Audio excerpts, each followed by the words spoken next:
introduce Nanci Danison, who had an NDE some time ago and who has since written several intriguing books.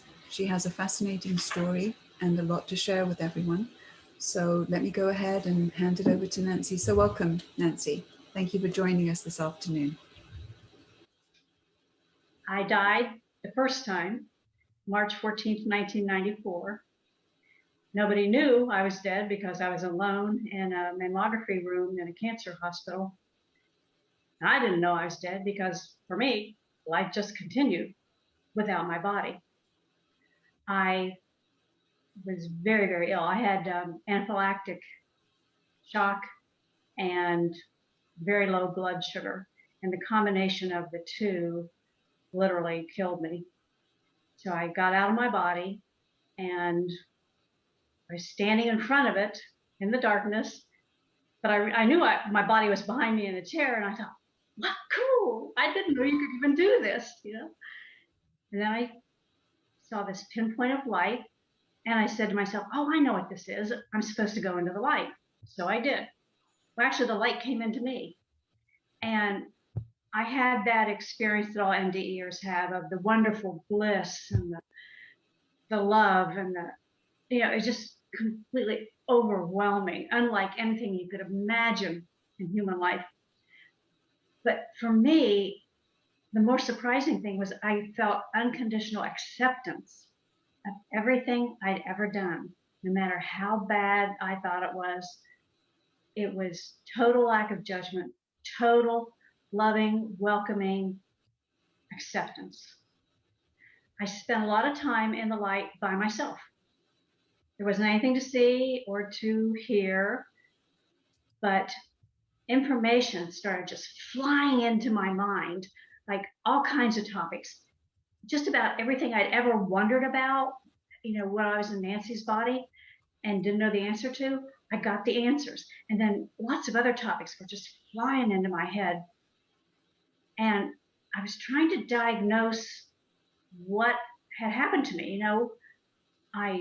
Obviously I was alive and I was thinking, but so I did what doctors do. They call it a review of systems. I went through my body and said, well, I can see, but there's nothing to see. I can hear, but there's nothing to hear. No smell, no taste, no breathing, no heartbeat. And then I started wondering where I was. But before I got very far with that, I realized I wasn't going back to Earth. And I already missed chocolate. I missed chocolate. I missed the wind blowing through my hair. I missed the sun on my skin. But it was kind of a wistfulness type of missing it because I knew my human life was over. One of the big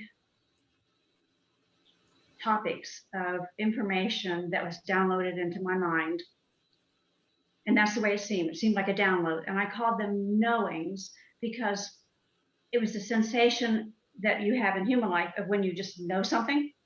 Well, in the afterlife, you get these knowings where you know everything there is to possibly be known about a particular subject. And it's all right in your mind, and it feels as though you lived it firsthand.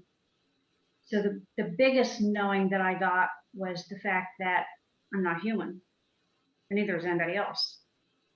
That I am actually the personality that I always thought of as Nanci, the one with a weird sense of humor and, the little quirks and the likes and the dislikes that I always thought belonged to Nanci.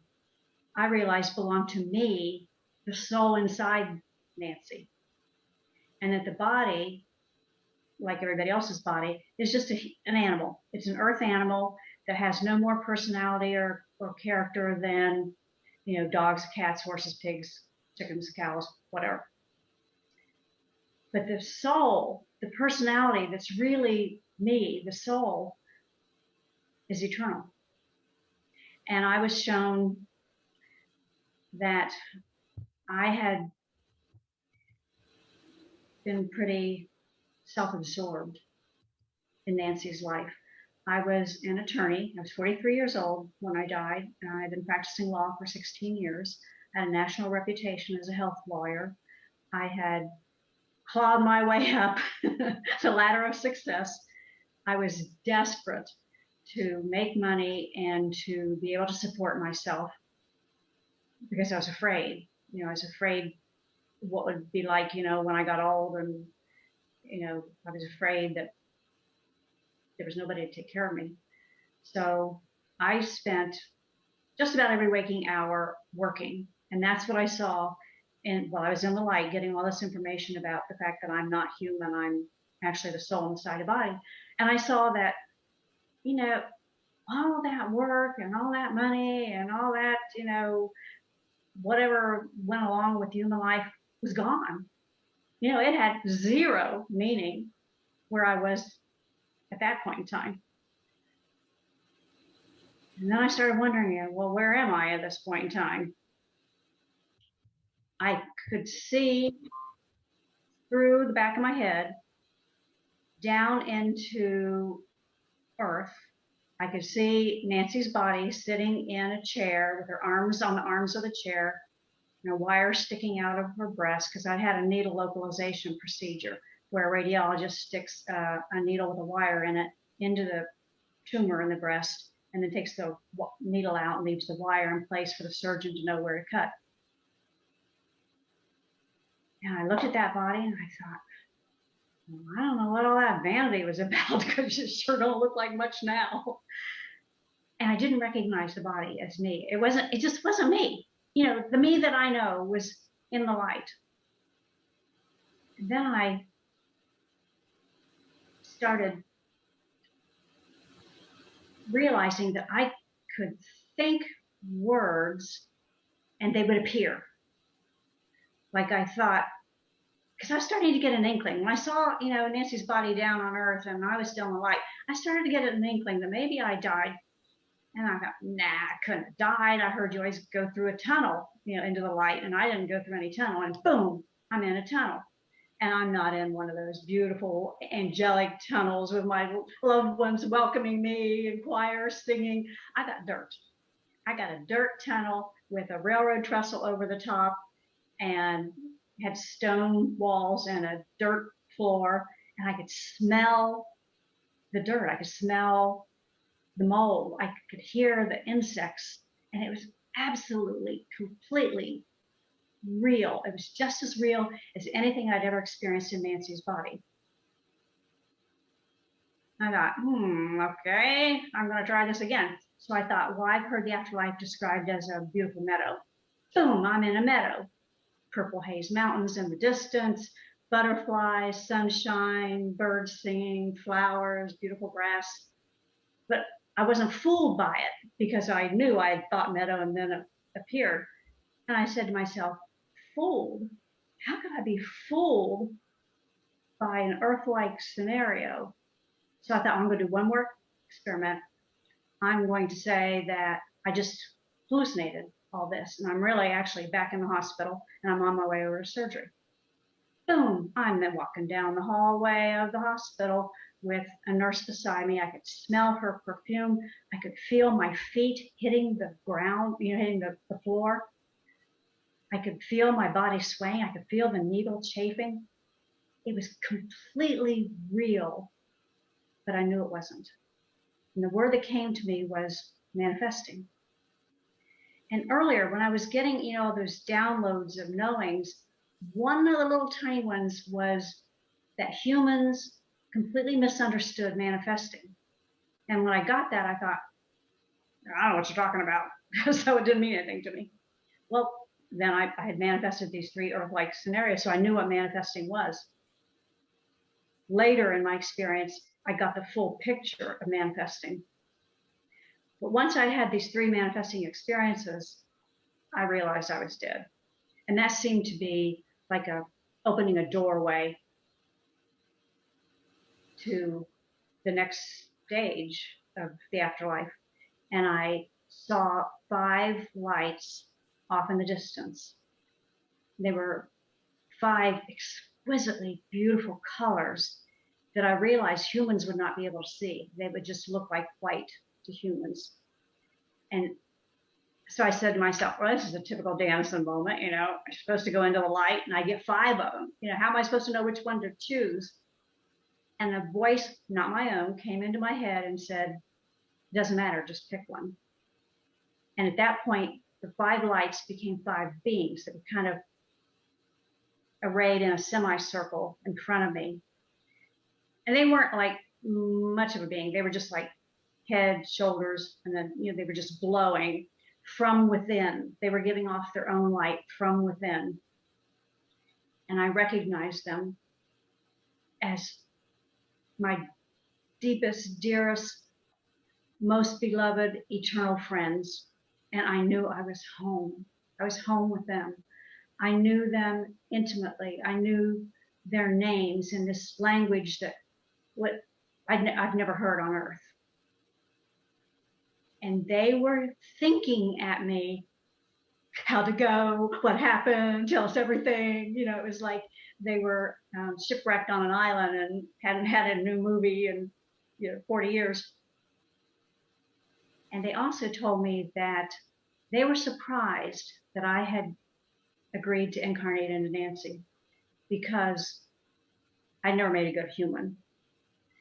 And they told me that Source kind of put out a call within its own mind for parts of itself that were willing to incarnate at this particular time in Earth history to be messengers to all the souls that are incarnated on Earth. And I volunteered, and they thought that was hilarious, that I would volunteer for that job. But then they said, well, basically I was to follow them. And I said, where are we going? And they said, to the rest of us.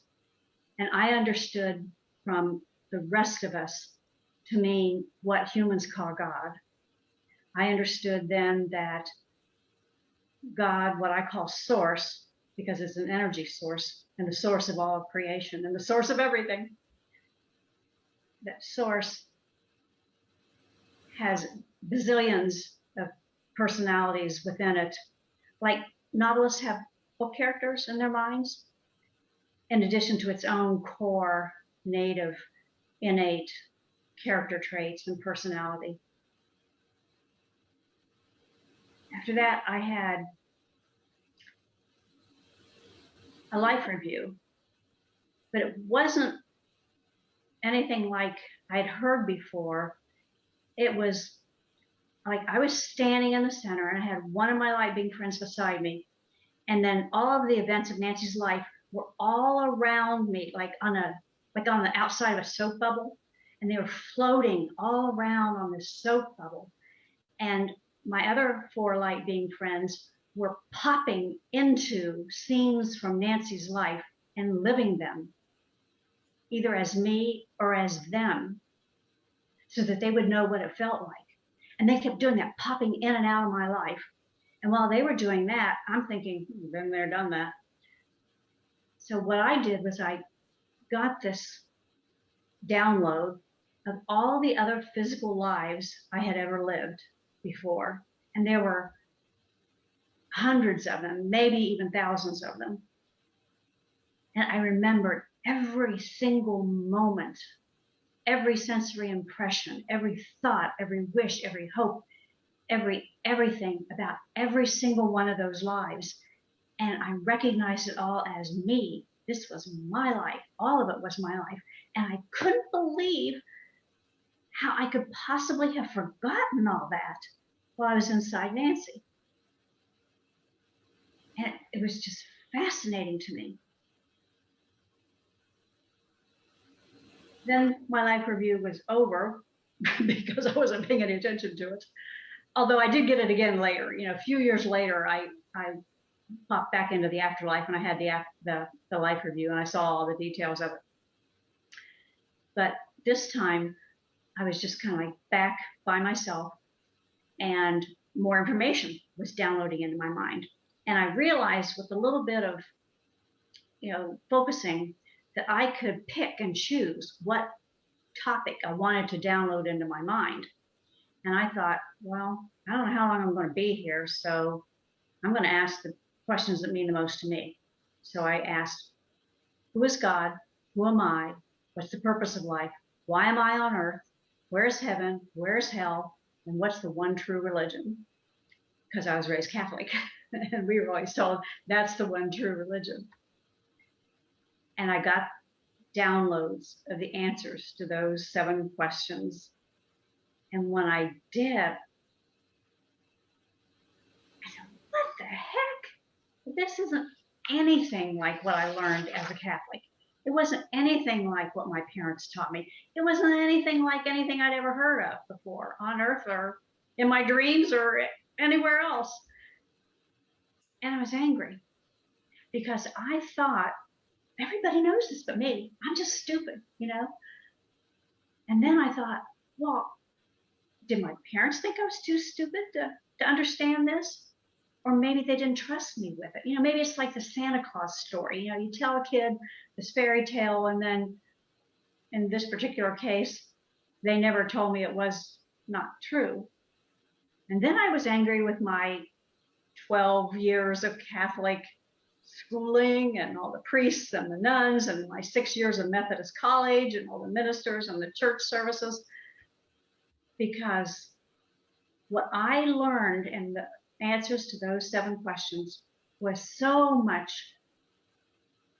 simpler, more loving, more comforting, more peaceful, more relaxing, more wonderful, more blissful, more everything than what I ever learned in religion. And it took a huge weight off my shoulders because I had always felt that I was supposed to do the right thing. I was supposed to stay on my path, even when I didn't know what it was. I always thought, you know, I'm supposed to make the best decision and, you know, but then I also had this idea that there might be other universes where if I didn't make a certain decision in this life, the me that was in those other universes would make the other decisions in the other universes. And so all of it would be combined. I found out in the afterlife there aren't any other universes, just this one. But my anger, I guess, was answered by Source in the form of a documentary vision. I saw the history of Earth from its creation to its destruction. And I saw it like kind of like a movie format. And then there were these like PowerPoint labels at the top, and then a chyron running along the bottom, like explaining things. And then I could hear in my ear, you know, explanations for, you know, what was going on, kind of like, you know, voiceover in a movie. And I watched religions develop, and I saw and I understood how human fear of the unknown and fear of, you know, destruction of their crops, you know, people being killed, you know, basically just fear of threats to survival had caused humans to deify all the things they were afraid of. They deified the wind and the rain and the waves and the ocean and the sun and the moon and the stars. And that went on for millennia, you know, where humans believed that these inanimate objects were gods that were controlling what happened in human lives. And then, of course, you know, the vision moved forward in time, and I saw what you know, we typically call the divide between BC and AD, and time kept going on, and I got to like about 100 AD, and I went, wait a minute, I didn't see any Jesus in there. And I rewind, and I went back to 1 AD, and I watched, and sure enough, there wasn't any Jesus. And I asked, you know, how could this be? And the answer I got was that this persona of Jesus Christ is actually a compilation of a whole lot of different elements, and that the whole package is attractive and makes sense and resulted in Christianity as a religion. But there wasn't one actual individual that had all those things going on in his life and all those character traits. And then I watched the rest of his future. I saw the rest of human history, and I saw the future, and I saw Earth basically being destroyed. And I can't remember what destroyed Earth. All I can remember is thinking to myself, oh, it went the same way Mars did. And I had seen, well, I was watching Earth's creation. I had seen that Mars had been a beautiful, green, vibrant planet, and something happened to it, and it, became a desiccated hulk. And whatever it was that happened to Mars was going to happen to Earth at some time in the future, not anytime soon. The whole time I'm watching that vision of Earth's creation, I'm still thinking to myself, somebody ought to tell those people down there. Somebody ought to tell those souls in those bodies, what the truth is, what life really is, and what source really is, and what's really expected of them. And the next thing I was shown was all of creation from inside Source's memory. I watched Source come up with the idea to create a universe within its mind so that it could experience all the things they could imagine but couldn't directly experience because of its immensity and its innate character. So it came up with this. It's not a good fit, but the only term that most people seem to think fits is dream. It dreamed the universe, and I was Source while it was dreaming the universe. I remembered doing it as Source. I also watched it as wherever I am in the afterlife with that, but we're going to call it Nanci. And I was still getting these like knowings coming in, explaining things. So I had like a 3-part experience. And I watched Source create all of physical matter from manifesting. It manifests physical matter that humans perceive to be physical matter using its attention and intention, its innate creativity. And then in order to be inside the universe and experience it, the way that we are inside these bodies and we experience the outside world through these eyes and ears and skin and everything, Source wanted that experience for itself. So it took little tiny parts of its energy and created these mental characters, like book characters, and gave each personality, each character, a set of character traits composed of some of Source's own personal character traits and some character traits that it could imagine but didn't personally have, so that each soul is completely unique. And it implanted these souls into the physical universe, and through the souls has put its self-awareness into physical matter. And it works a lot like how dreams work. How in a dream you've created this environment, universe, and you've created this cast of characters, the creatures and things in the universe, and you're one of the characters in the dream, and you're inside the dream character that's you, and it's usually the same character you are during the day. It's the same body you're in during the day, but you're in the dream in that body, and you're watching the dream from inside of it and experiencing the dream from inside of it. That's how Source experiences the universe, from inside us. What we call soul is Source, self-awareness, consciousness, so that it can experience the physical world and everything that it can imagine but cannot experience directly. After watching creation and have it all explained to me and having manifesting explained to me in complete detail, and watching how the entire universe was manifested, and various laws that we call laws of nature or scientific principles. Source designed those and imposed them on this dream, this thought form, this energy that it expelled to make a universe, and then let go and to see what was going to happen. I'm still thinking, yeah, somebody ought to tell those people down there. But my 5 light being friends were saying, yeah, we're ready for the next step. And I woke up. That's the only way I can explain it. I woke up to the realization that I am source, that the little character that I called Nanci, that I thought was Nanci, that I loved and held dear and cherished as Nanci, that little character was actually source.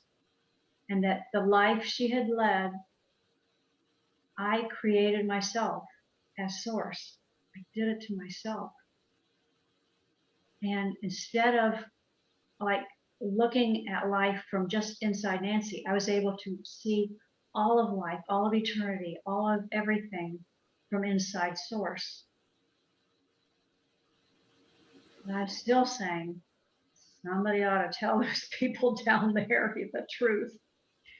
And the next thing I know, I'm in, it's like whirlwind, like a tornado, and I was being funneled back down into Nanci's body. And I was saying, I didn't mean me. Somebody's got to tell them, but I didn't mean me. And my light being friends were all saying, love is all that matters. Love is all that really matters. I was trying to memorize, everything that I had learned in the afterlife. I was trying to memorize what happened to me. I was trying to memorize, all the knowings that I've gotten. And I was just like cramming for an exam. And when I got down into Nanci's body, I could feel it just floating away. And I could feel gravity taking hold of me. And I missed being free floating and free spirit. And I got in the body and it was cold and wet and heavy and disgusting. It was like putting yourself into a dead body, which is what I was doing. And it took a long time. In fact, the nurses said it took a half an hour for my blood pressure to come up to normal. It took that half hour for me to percolate throughout the body. I always wondered where the soul was in the body. Well, it's everywhere. It's an energy, and it literally percolates through every cell of the body. And once I got to the point where I could use my ears, or Nanci's ears and Nanci's mouth, I said to the radiologist, I passed out. And see, the radiologist and radiology technician had been gone this whole time because they went out to get the films developed. They were taking mammography films of my breast to make sure the needle was in, or the wire was in the right place. And so they'd been gone the whole time that I was dead. And I came back into the body after they came back into the room, and they were standing at the other end of the room with my mammogram films up on these view boxes. So I said, well, I passed out. And the radiologist came over to me and she said, do you know who you are? I said, oh yeah, I know who I am. She says, do you know where you are? And I said, mammo room. And she said, do you know who I am? And the radiologist was not only my radiologist, she was a client. So I did know her, but I said, you look familiar, but I can't place you. And that's when they realized I had been gone, and they called out in the hallway and asked for a nurse to come in with a blood pressure cuff.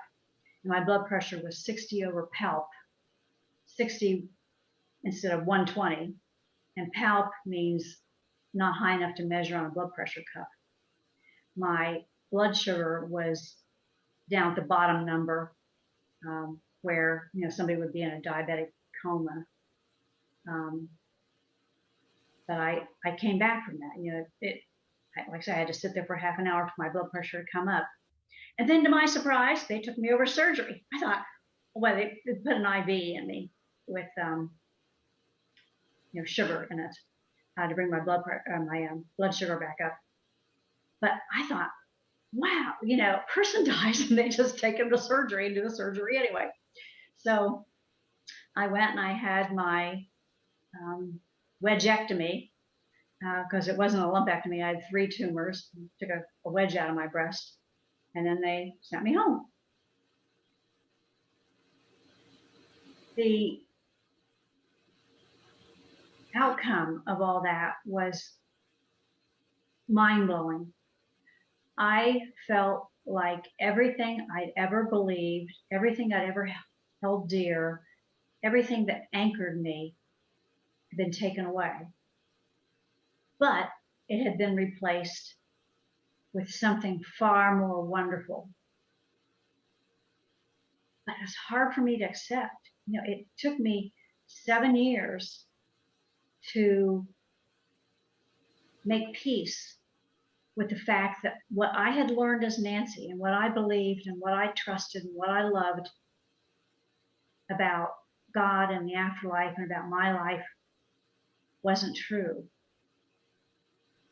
But then I had these new truths to fall back on. And I knew that I had spiritual powers that I could fall back on, that I could use. So I started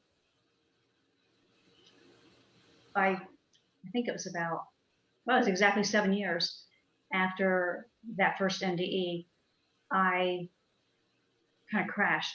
My body couldn't hold a normal temperature, couldn't hold a normal blood pressure reading or heart rate.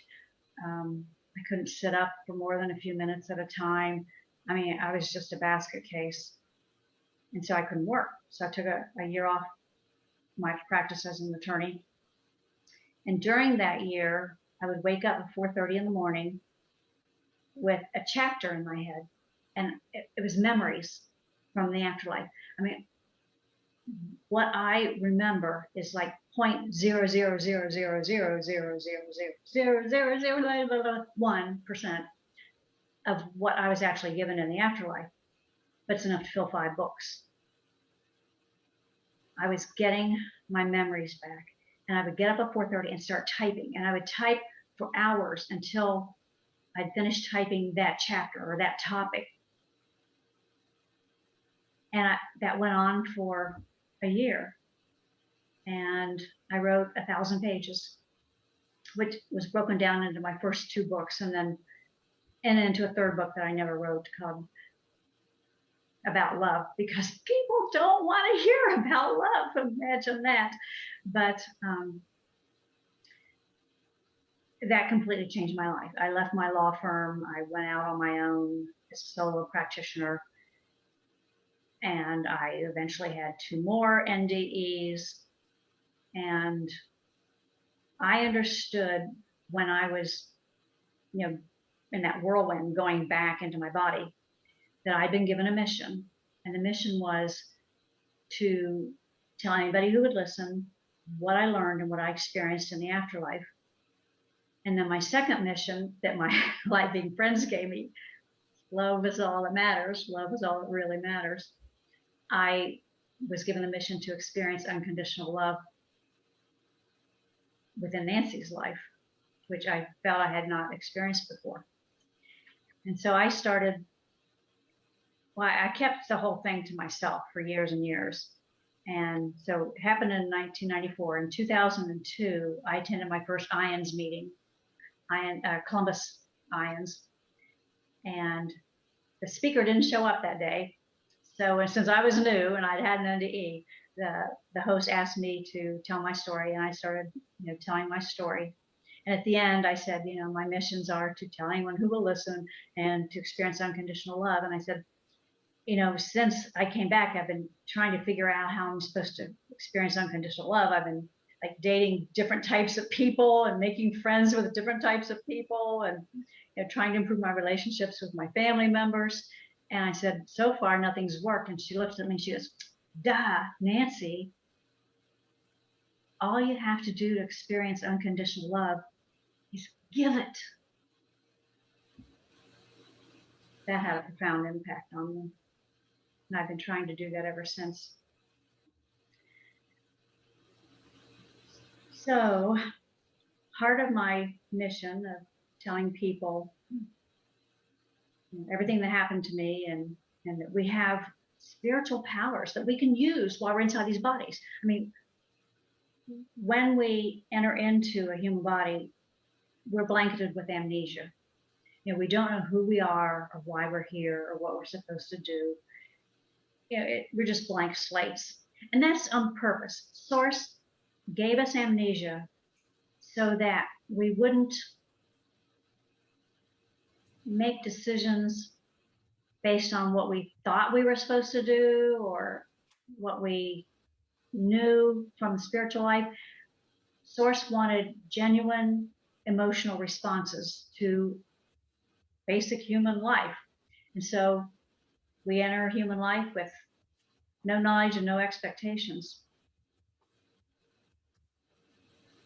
And then we manifest human life. I was told directly by Source when I was, watching creation of the universe, that there are two great engines in life. One is biology that Source designed and that has evolved over time. Source did not create humans and put them on the earth. Source created the chemicals that eventually coalesced and reacted and created biological matter and then evolved. And I watched humans being created from the first little piece of chemical to, walking upright and Cro-Magnon man, and then on into what the current human body is like. And I was so excited. I knew what the missing link was. And I can't remember now. I'm so disappointed about that. But biology was designed by Source. It has parameters. It has rules or laws that it follows. Some of them are, chemical reactions, and some are biological reactions. It's beautiful, it's intricate, and we can influence it, but we can't stop it or change it in any significant way. The Source, as part of biology, gave our bodies self-healing abilities. I mean, there are systems designed, one of them is homeostasis, systems that are designed to bring us back to normal, to bring our bodies into equilibrium, to keep us healthy and well. But we screw it all up by, doing self-harmful things and self-defeating things. The other big engine of life is manifesting. Because we are Source, the souls inside these bodies, we are Source. We have the exact same ability to manifest our little human life as Source had to manifest the entire universe. And we do. From the moment we are born, we start manifesting what we truly and deeply believe about ourselves, about the world, and about our place in the world. And we learn all those things partly while inside the womb, and then for every day and every moment outside the womb that we live. And we create beliefs based upon what we hear and what we see without having any idea whether any of it is true. Now, I know you have had experiences in your life where, you thought something as a child, and then as you got older, you realized, well, that wasn't true. Little tiny infants and toddlers and young children create a wealth of beliefs without any idea whether they understand what they believe, whether they understand what they've heard, whether they know the context. For example, little children don't know the difference between a joke in reality. So if you joke about a little kid looking like a pig, that child is very likely to grow up thinking they look like a pig because they don't know it was a joke. And that's a core belief that they, bring inside their soul, bring inside their mind and heart, and manifest a life to match it. We manifest not only alone the events and the opportunities of our human life, but we do it in combination with others. Like we make agreements with other souls. Some of them are in the afterlife. Most of them are not. Most of them are made while we're in an incarnated state of living. We agree at the spiritual level that certain events are going to happen. We're going to participate in certain events. One of the 50,000 things that surprised me when I was in the afterlife was I learned that when we souls incarnate, we don't put all of our energy into the thing we're incarnating into. Part of us stays in the light. Part of us stays in the afterlife the whole time. So everybody you know, everybody you love, you're all together in the afterlife. You've never left your loved ones. They've never left you. You're all together. You're in communication telepathically in the afterlife. And the part of you that's in the afterlife is in telepathic communication with you, the part of you that's in, the soul part that's in the body. So you have a pipeline to information there. And you have a way of making agreements for what's going to happen in your life. And sometimes you'll agree to things that will benefit you, and sometimes you'll agree to things that don't benefit you. But because we as souls, as source, have an innate trait of unconditional love, we are willing to sacrifice, to suffer, to hurt, to be inconvenienced, to literally go through hell and back for somebody we love. And for us, it's no heartache. It's just who we are.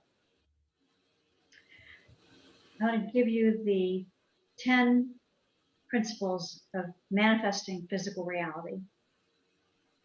First of all, life does not just happen to us. We don't just wake up in the morning and have to wait and see what's going to be in our day. We don't have to wait and see, what's going to happen when we grow up. Life is not created around us and then just foisted on us. We create our own lives. The events of our lives are not the result of karma. There is no karma. They're not the results of predestination or pre-soul planning or anything else like that.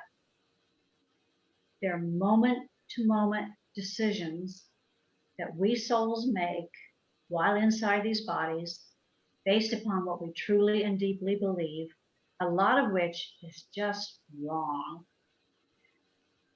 The reason why karma seems like it's happening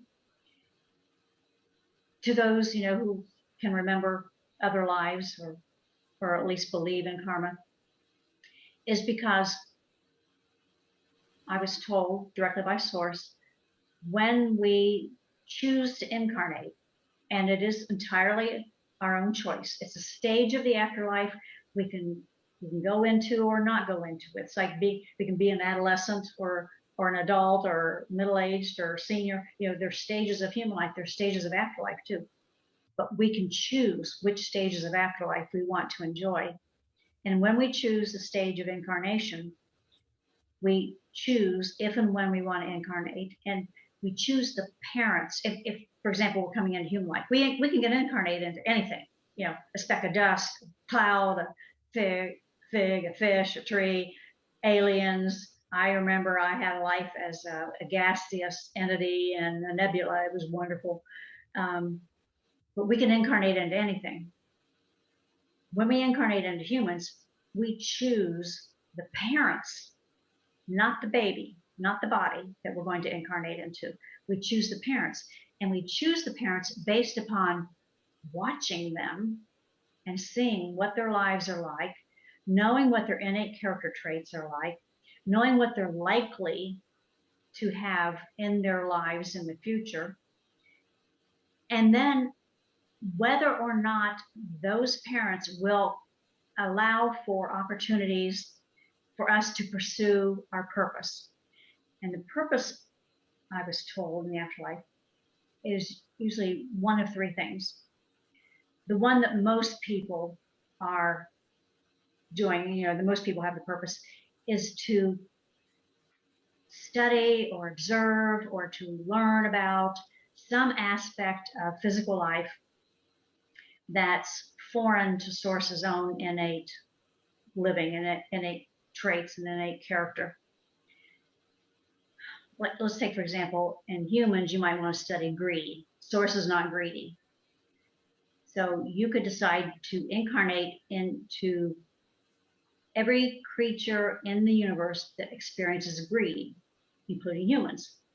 And you incarnate over and over and over and over and over until you experience 360 degrees of greed in all of its forms. So in human life, you may be a greedy person. The next life, you may be the parent of the greedy child. The next life, you may be the wife of the greedy husband. You just incarnate into relationships that will give you exposure to everything there is to know about greed. And remember when I said I was in the light and I started getting all these knowings, and it felt like it was everything there was to know, and it felt like I had experienced it all personally. That's where those knowings come from. They come from us. We, as Source, learn all of this during the incarnation phase, and it just, becomes part of Source's knowledge, part of its intelligence, its experience base. So I call that greed I call it a theme. It's a theme that we're studying. And that's what most incarnated souls are doing. What humans would call an old soul or an experienced soul might choose another purpose, which might be to be a support person for somebody they love. Let's say, like I had my 5 eternal best friends in the afterlife. Well, if I incarnated at the same time one of them did, and we were best friends, we might make an agreement that my friend is going to be thus and so to me, my boss or my spouse or my child or my whatever. We may agree to a relationship, and one of us may be the support person for the other. In my case, it would have been the other, my light-being friend being a support person for me, because I'm the one that's a basket case as a human. And when you've chosen the purpose of being a support person, that's all that life is about. Your whole life is just about supporting that other soul through whatever it's going through. Other well-experienced incarnators into humans might choose to be a catalyst, and they will come into a human life just to do or say one thing that it starts a chain reaction in the world or in somebody's life. Like maybe, somebody had their theme of being a famous brain surgeon. And in order for that person to actually get that fame as a brain surgeon, maybe another soul that loves him came into a human life as a catalyst and pushed somebody in front of a car, and they were brain damaged, and then the famous brain surgeon saved them and became famous as a result. So it's, some small act, some significant but small part of an entire human life could be a purpose. And whether your purpose is a theme or a support person or a catalyst, when you're not working on collecting information about your theme, like when you're not in a greedy situation, or when you're not being a support person, or when you're not doing the thing that you're supposed to be doing as a catalyst, the rest of the human life is supposed to be fun. It's supposed to be an adventure. We souls in the afterlife look at humans as primitive, interesting, hard to control, wild creatures. We consider Earth to be a young planet, a primitive and wild and amazing and varied and stimulating and challenging environment. And so the souls that incarnate into humans are the courageous souls. You know, we're the ones that are up for the challenge. We're up for the challenge of coming to a wild planet and living inside a wild animal and trying to be ourselves despite the fact that we're inside this body whose only interest is itself and its own survival. And so when you get that feeling of the devil on one shoulder and the angel on the other, that's where it comes from. The devil part is just human nature, and the angel is you, the soul inside, trying to control that animal body into doing what you want it to do. So the first principle manifesting is life does not happen to us. The second one is it's the soul's own manifesting that creates the events and opportunities of a human life, that creates literally the physical matter that a human experiences. Now, you're going to say, well, Nanci, I'm looking out the window and I see a world that I didn't create. There is, I was told and shown, there's a group of souls within Source, personalities within Source, that I affectionately call all those with an interest in Earth, which includes us. And all those with an interest in Earth collectively agreed to manifest the planet Earth and its environment and the things that go on that seem to be the default settings. So we don't generally manifest, the sidewalk in front of our house or the car we drive or the house that we live in, although we could, but generally those default settings are collective manifestations. What we manifest are opportunities for us to do things, for things to happen. And the opportunities and the events that we manifest, the third principle of manifesting, are spiritual power. We have this power because we're Source. We can manifest alone or in cooperation with others because we're all one consciousness, Source. The fourth principle of manifesting is humans cannot create manifestations because they are manifestations. There is nothing a human can contribute to manifesting. The fifth principle of manifesting is we have to get humans out of the way in order to use our spiritual power of manifesting. Manifesting is just attention and intention to creating physical reality. I think I told you that when I first got in the light, I got this little download of, humans misunderstand manifesting. And I didn't know what manifesting was, and I didn't know what the misunderstanding was. It was, I don't know how many years later, after that 1994 NDE, that I saw the little promo video for the book, The Secret. And when I watched that video, I thought, there's the misunderstanding right there. Humans think there's a law of attraction. There isn't. That law of attraction thinking is more of the life happens to me kind of mentality with some human created idea for a way to control life. And so, some very well-meaning and loving and giving people came up with the idea that thoughts were magnetic and you could attract what you want to yourself by thinking about it. Well, and this idea of law of attraction has been around for hundreds and hundreds of years, if not thousands of years. And I know that the Master Key System was the first law of attraction book that I am familiar with, and that was written 100 years ago.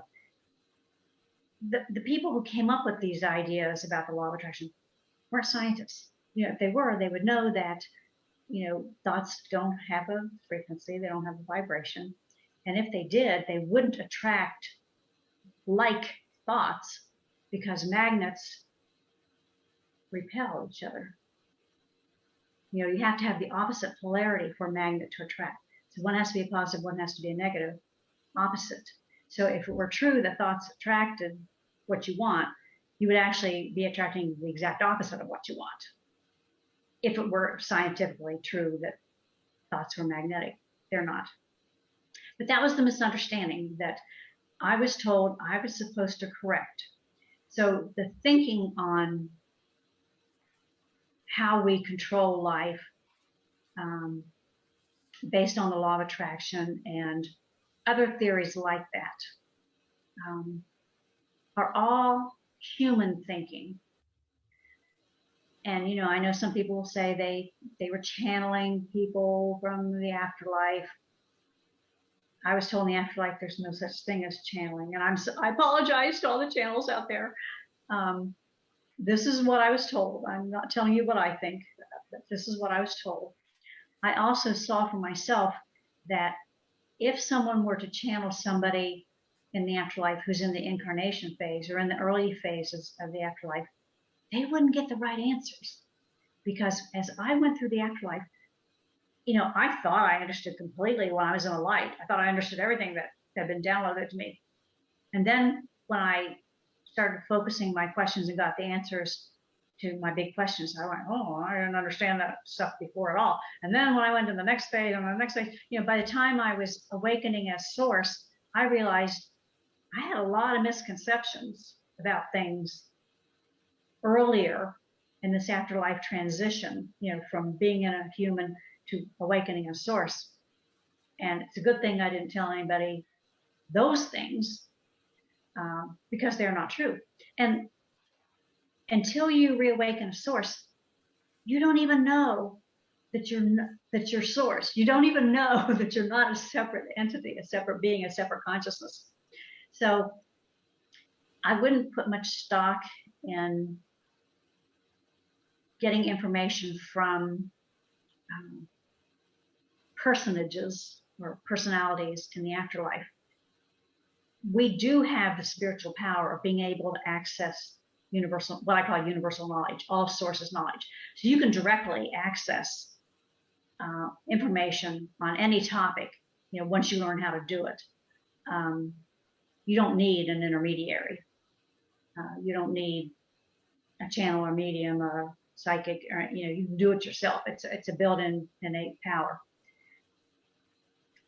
But back to the fact that humans contribute nothing to manifesting.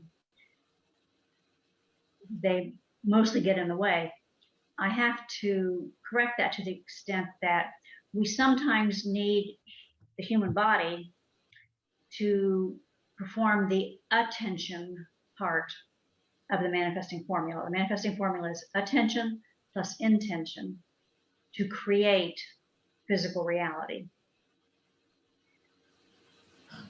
We manifest into solid matter in human reality what we souls inside humans truly and deeply believe about ourselves, the world around us, and our part in the world.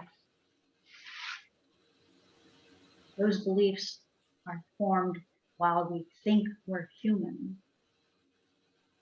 So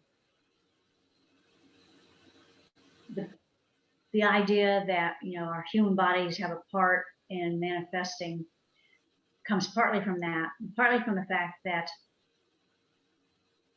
the kind of attention that we're used to giving to anything while we're incarnated in humans is human attention. You know, we have to focus our mind and our thoughts, and we do that, you know, using this. The other reason why human activity is needed for manifesting for the attention part is you have to give your attention to whatever it is you want to manifest. Attention can take any form. It can just be acknowledging it. It can be thinking about it. It can be studying it. Or let's say, for example, you want to manifest healing for, some physical condition. So you read about the condition and you read about the various therapies and things that are available for you to use to heal that condition. Attention might also take the form of legwork. Let's say you want to manifest a new job. Well, the job is not going to walk into your living room. You're not going to lay on a couch and watch TV and have a job drop in your lap. You have to take some steps in the physical world in order to know what you might want to manifest and to know what's possible out there to manifest, and to put yourself in a position where you recognize your manifestation once it arrives. Like with a job, you're going to have to go into Indeed.com or, whatever other online resume repositories there are. You're going to have to go on job interviews. You're going to have to think about, what industry you want to work in, what jobs are out there, what jobs are open. There's attention to be paid to that particular type of manifestation. And the body does that. So when the power of attraction people, create collages and vision boards and, things like that, that's a form of attention. That's why sometimes it looks like the power of attraction is working, because it's really manifesting going on, just using different terms. We can consciously manifest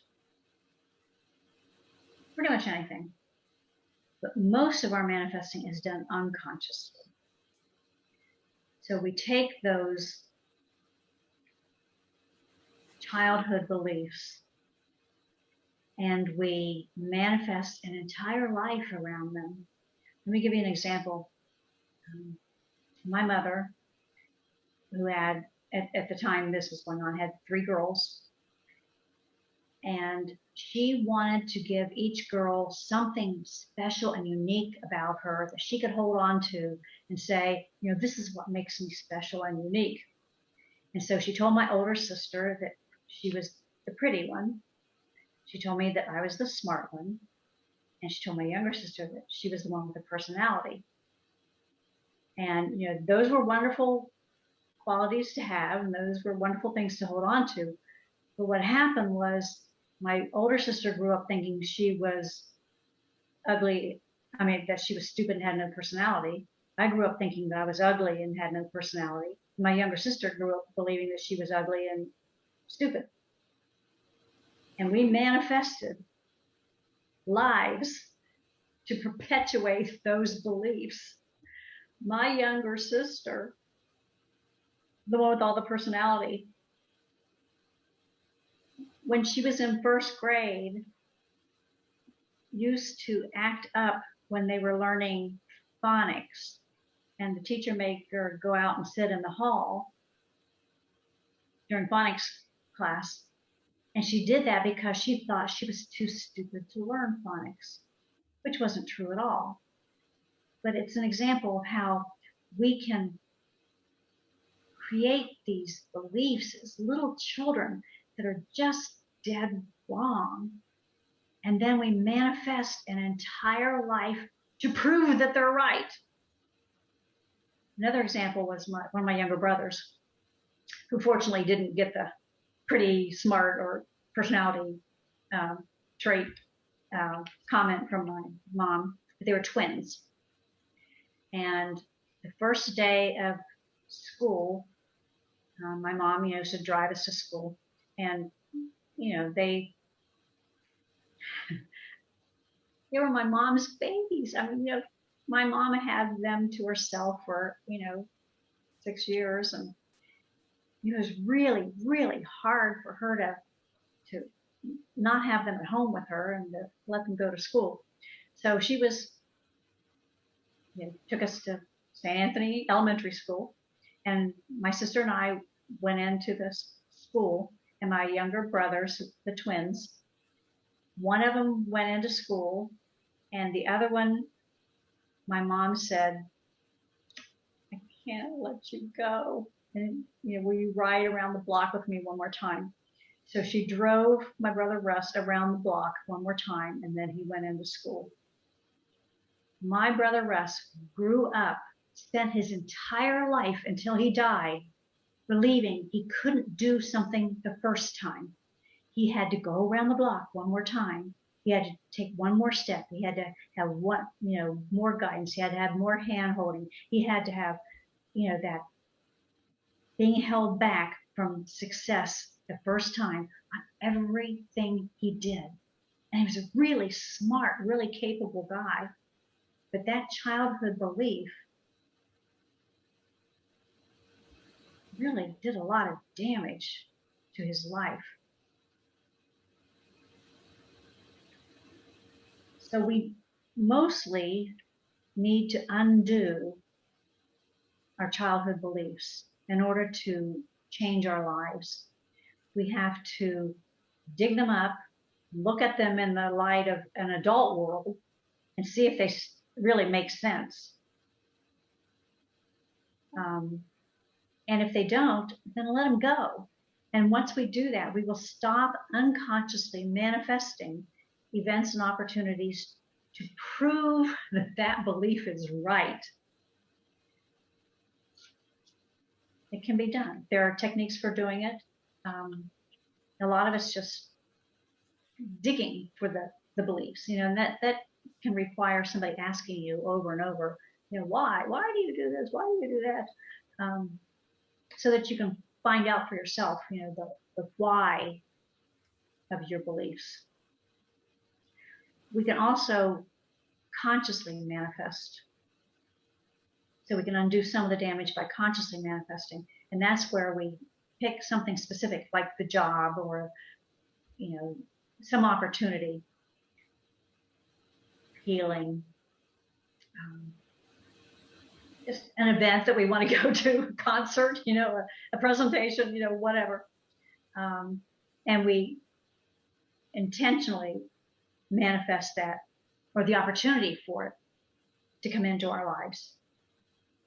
Now I want to tell you the intention part of the formula is the most important. The attention can pretty much be anything from just, thinking about it to doing the legwork. The intention part has to be spiritual, creative intention, not the human's intention, not the human's desire, not the human's wishes, not the human's concentration on something, not the human's really, really, really, really wanting something. You have to get the human out of the way in order to consciously intend to create physical reality. And the best way I have found for doing that is through an exercise that I guess it's a type of meditation, but when you say meditation, already people have preconceptions, and none of those apply to what I'm talking about. The kind of exercise I'm talking about is more like mindfulness or the power of now, like the first chapter of the Power of Now, where Eckhart Tolle talks about just being in the present moment. So what you want to do is go get somewhere quiet, either sitting or lying down with your eyes closed, or else have them at half mast, like that, and staring at a blank wall.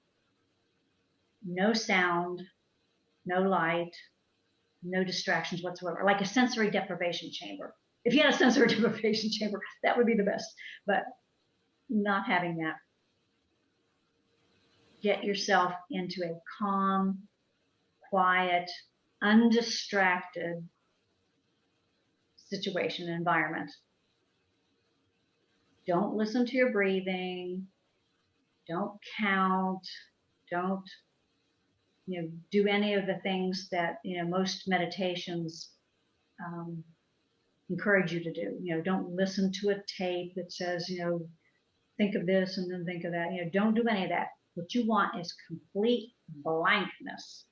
You want your mind to be completely blank.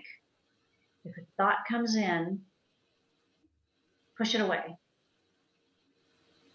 And keep pushing them away until you are able to step back and watch thoughts come into the mind. So that you're the observer and you're watching thoughts come into the human's mind. So you are the sole observer of the human body and its functioning. You know you have separated your mind, yourself, from the human's mind, and that you're in your spiritual center, and that's when you can create your intention to manifest. While you're in that observer or witness, that stepped back, and watching the human objectively, frame of reference, state your intention. It could be, I intend to heal this cancer. I have found over the years that it helps if you say right now, because there's no time. In the spiritual world, there's no time. And so you can want to manifest something and it could take years. So I always say right now. So just state your intention. I also find that it helps if I say it out loud. Now that works for me because I live alone. But I think hearing it helps reinforce the intention.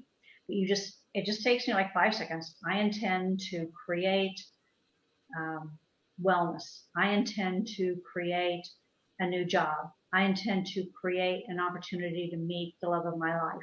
I intend to create whatever. And you expect it to happen. Expectation is the highest form of intention. You know it's going to happen. And that's it. You can do it really fast once you learn how to get into that witness or that observer role quickly, because it only takes a few seconds to state your intention. Do that as often as necessary. And you're not going to know how often it's necessary until the thing manifests. But because you're going to be overcoming human beliefs, you may have to reinforce your intention and through this little exercise many times, because you're going to slip back into the belief that you're going to be attracting this thing, or you're going to slip back into the belief that, well, I can't create reality, that's just crazy. Once you've completed your attention and intention, then it's time to watch for your manifestation. You have to put yourself into the environment where your manifestation is going to occur. Like I said before, you can't lay on your couch watching TV and expect a job to walk in. If the love of your life isn't going to knock on your door, you have to put yourself into the environment where you're likely to find these things. You have to put yourself into the job market. Look around, what's posted as job openings. You have to look and see what there is. And then something will, jump out at you. When I was growing up, I used to think of them as omens or signs. And that's kind of what they are. But it's recognizing your manifestation when you see it. Then you have to act on it. And the way the manifestation may come to you may be in some weird way.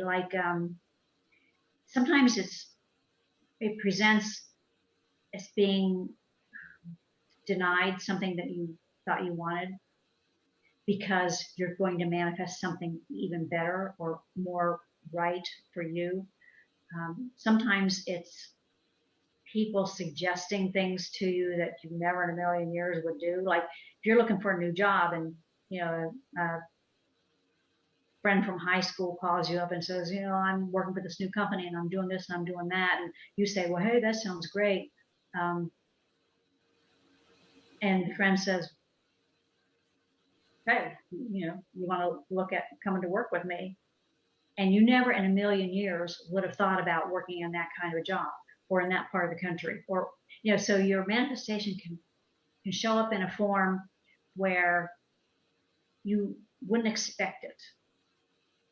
Or like if you're trying to manifest money, I'm trying to think of I have a coaching client who wins the lottery regularly. That's how he makes his living. That's how he's been making his living through the pandemic. He plays the lottery, same numbers every time, and he wins, you know, anywhere from hundreds of dollars to thousands of dollars. He hasn't won, you know, his big jackpot yet, but he wins enough to live on, and he's using manifesting to do it. But he's got to buy the lottery tickets in order to get the lottery money. Once you recognize your manifestation, you get to choose whether you want it or not. You know, you get to choose whether you want to go to work with a friend from high school. You get to choose whether you want to date, you know, so-and-so who, you know, shows up on Match.com or wherever. You get to choose whether you want the manifestation. You know, just because you manifested something doesn't mean you have to take it, but you have the opportunity to take it. And those opportunities are what change your life. So you can change your life either by consciously manifesting something new or by undoing all the erroneous, harmful, toxic beliefs that you've grown up with that are causing you to manifest what you don't want right now. You have the power to change your life moment by moment using manifesting. You can use manifesting to heal. You can use manifesting to chart your life. You can use it for anything. And I think I'm ready for questions, which will probably get me off on a tangent on something else. But I have a question, Nanci. I think you mentioned at the very beginning that you had 10 principles. Is that correct? Or did I mishear you? that's correct. But I realized after I got to 4 that I can't read these pages where I wrote them down because I don't have my glasses on. Okay, because I was following along. I kind of got to 5 and then. Okay, So well, I'm curious. No, it's okay. I mean, it's up to you. I just wanted to make sure I hadn't missed anything. No, I want to read them. Okay. Number 1 is life does not just happen to us. The events of our lives are not the result of karma, predestination, pre-birth planning, or anything else. Number 2, the soul's own manifesting creates what its human host experiences as physical matter and physical life. We do it to ourselves. Number 3, manifesting is a spiritual power we souls have because we are source. We can manifest alone or in cooperation with other souls here and in the afterlife. I want to add there that we can use something like what most people will call prayer to enlist those who love us in the afterlife to lend their manifesting energy to us to help us achieve what we want to manifest. And the way I do that is I just say, all those who love me, you know, will you please add your power to mine, you know, to boost my wattage so that I can manifest X, you know, whatever it is. Number 4 is humans cannot create manifestations because they are manifestations. Number 5, there's nothing a human can contribute to manifesting. They just get in the way. All the theories about visualization and attracting what we want are just speculation and have nothing to do with manifesting. but I will tell you, I believed them all before I went into the afterlife. I absolutely believed in the law of attraction before I died the first time. Number 6, we manifest into solid matter and human reality what we souls inside humans truly and deeply believe about ourselves, the world around us, and our place in the world. Number 7, we souls start adopting the beliefs we manifest into reality while still inside the womb and throughout our host's human life. Number 8, many of those beliefs are dead wrong, but we manifest an entire lifetime to prove them right anyway. Number 9, the manifesting formula is attention and intention. And number 10, we can consciously manifest something new into our lives and can change the entire course of our human life by repairing erroneous bedrock beliefs. Thank you for that. So do you have those, do you have a website that has those for those of us who don't know how to do shorthand? Well, we can sort of see those written. Are they in any specific one of your books? Well, I have a whole book called Create a New Reality, Move Beyond Law of Attraction Theory. Okay. Okay, so they're in, okay.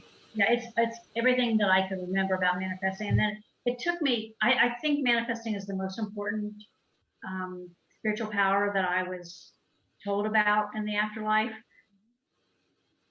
But it took me the longest to write that book because I didn't have any examples. So people over the years would write to me, examples of things they manifested, and I put those in my book. So everything you need to know about manifesting is in there, including troubleshooting. Sometimes it seems like it's not working, and there are lots of reasons why it might not be working. And then I have CDs called How to Manifest Physical Reality. And I've got CDs called Manifest Healing.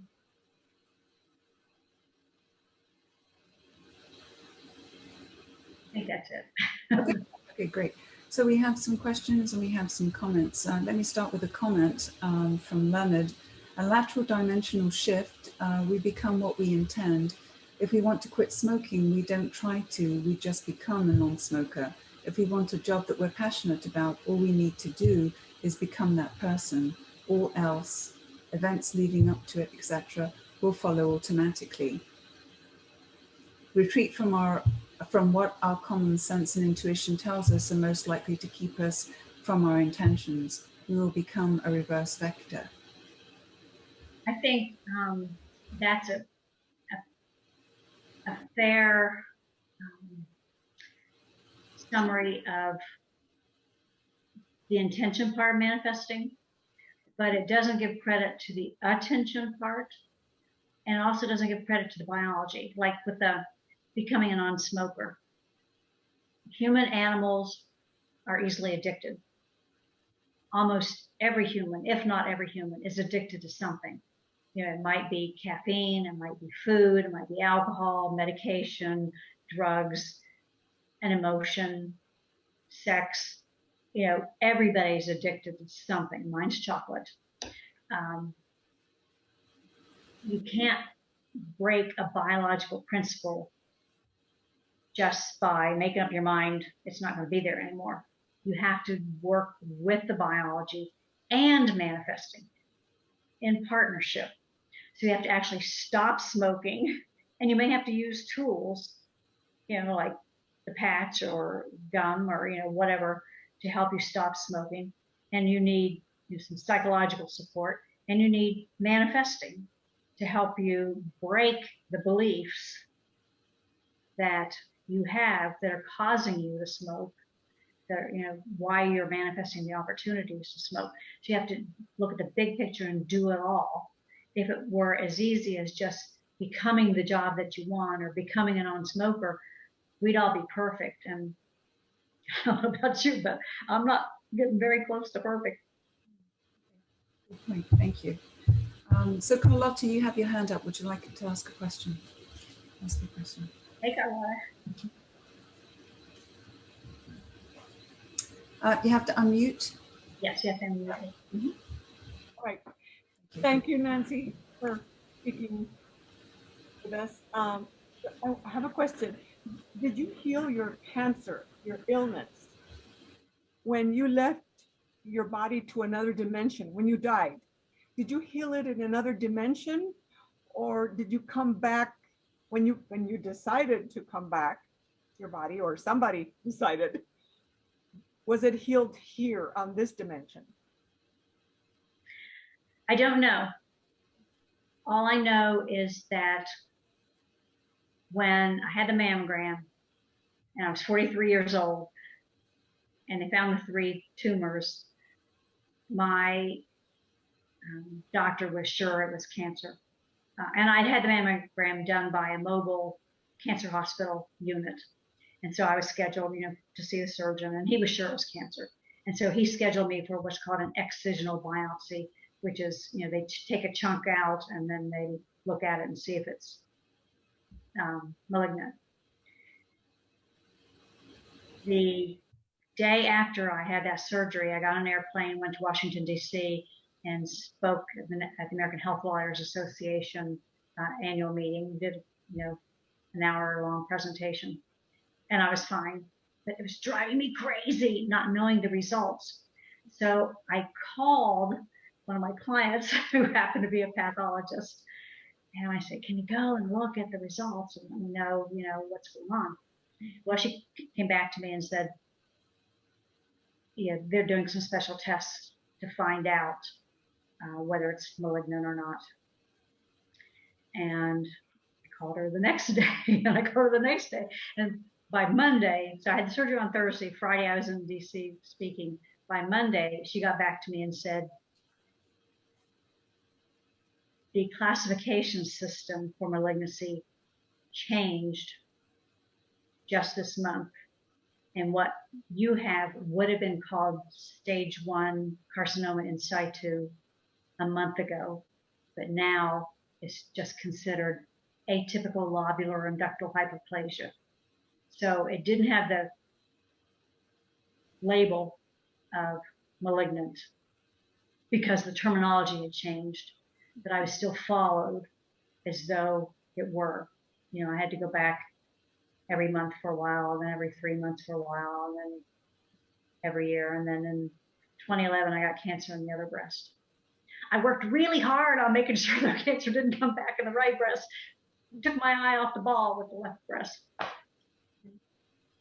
Thank you. I have a question. You've dropped a few bombshells, Nanci. As far as I'm sure you're used to hearing that. I mean, for example, when you were able to see a history of humanity and how it sort of developed and how religions came about, but you also went to the year 1 AD, and then there was no Jesus Christ per se, and you did a quick sort of rewind. And then I think you said something like Jesus Christ was actually something like a composite of many different figures. So could you elaborate on that a little bit? Because for those of us who are Christian, that's a little shocking. Clearly, the Christ consciousness is very important. So who are these different figures that you alluded to? Speak a little bit to that, if you would. Okay, I have an entire book on that. It's called Backwards Beliefs, Revealing Eternal Truths Hidden in Religions. Because I struggle with that the most. I didn't want to believe it. I did not want to believe it. I knew it was true. I mean, I saw it. I lived it. I was with Source. I knew what the truth was, but it was so hard to wrap my heart around. What I saw in that vision was that back in the, I guess the early AD years, there was a group of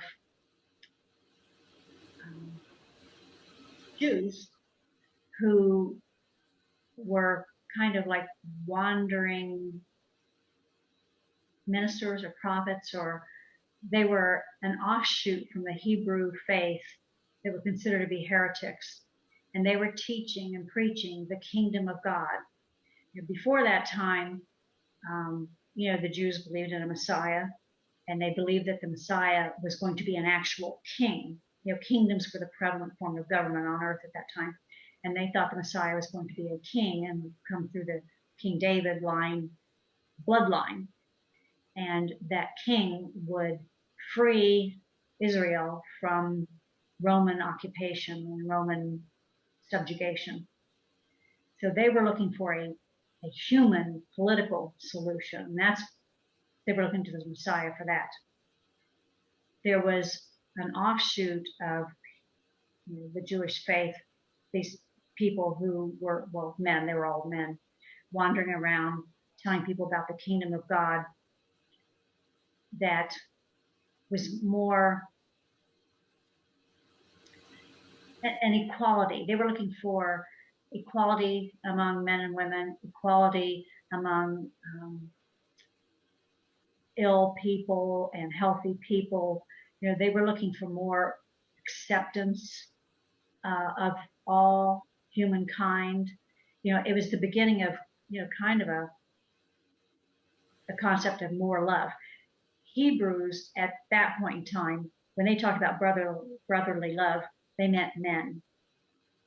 You loved your brother, male, not females. Women were not highly regarded. So this kingdom of God idea was the beginning of the Jesus movement. It was a social revolution, basically, is what they were looking for. When no king came forward to save Israel from the Romans, and Israelites lost the Israeli-Roman war in, I think, 65 or 70 AD, the kingdom of God people switched their belief from there was going to be this equality among humans on earth to the kingdom of God was going to actually be in heaven. Before that time, Jews did not believe in heaven or soul lasting beyond the body's death. But since the people who believed in that didn't want to give up that belief, they created this kingdom of heaven, or kingdom of God in heaven, and that's what started the movement that later became the Christian Church. Those people, what I call the kingdom of God people, were part of the formulation of the Jesus Christ story. All the other religions on earth, the pagan religions and the religions that were, the pharaohs were the god of their religions, they all had a person. They all had a head. They had a god, a specific god. It was the sun god or the moon, or it was the Athena or Zeus, or it was a person, because humans relate to humanoids as their gods. Christianity didn't have a person. Christianity was basically built by Paul, and the letters from Paul to the Ecclesians, and I'm probably saying that wrong, but anyway, that was the foundation of the Christian Church. The Christian Church needed a person. They needed a God besides Yahweh. It was a time in history when the Israelites were moving from polytheism and believing in a lot of pagan gods to believing in Yahweh, one God. But it wasn't uniform by any stretch of the imagination. The Christian Church believed in principles, the Christ principle, the whole idea of Christianity. That principle was the foundation of the church, not a person. So later in Christian history, the church decided to adopt Jesus as its figurehead. And they actually voted at the Council of Nicaea. The bishops of the Catholic Church voted at the Council of Nicaea to say that Jesus was God. So it was all an attempt to give people what they needed, which is a figurehead who would embody the ideals of love and equality and acceptance and healing and all the other good things that the Kingdom of God people were about. At least that's what I saw, and that's the way I understood it. So Jesus Christ did actually exist. No, not as one person. Not as one person. I see. It was a Kingdom of God people, plus they threw in, like, the virgin birth was from, I think, an Egyptian myth, and the ascension into heaven was a myth from another religion. They threw together this hodgepodge of things that appealed to the masses in order to grow the church. And it was a worthwhile, in my mind, it was a worthwhile endeavor because the church was worthwhile. The principles of the church are worthwhile. And, I finally came to grips with the fact that there wasn't a person, that it didn't need to be a person because there were millions of people now. Okay. We all embody the Christ principle. We have a question here. I have read somewhere that there isn't anything such as reincarnation. It all happens at the same time simultaneously, not one after the other, as we think. What's your thought on this? I agree with that. Before I died, as a Catholic, I have 12 years Catholic education and then 6 years of Methodist college. I thought reincarnation was a myth. Until I actually got in the afterlife and I saw it. I saw I saw my selection of my parents, or Nancy's parents. And I saw and I remembered, going through that reincarnation process. And then when I was in my life review, I got this, got these memories back of hundreds and hundreds of other lives. The fact is, everything is within source, and source is everywhere all the time. There's no time outside of human life. Dogs don't mark time, trees don't mark time.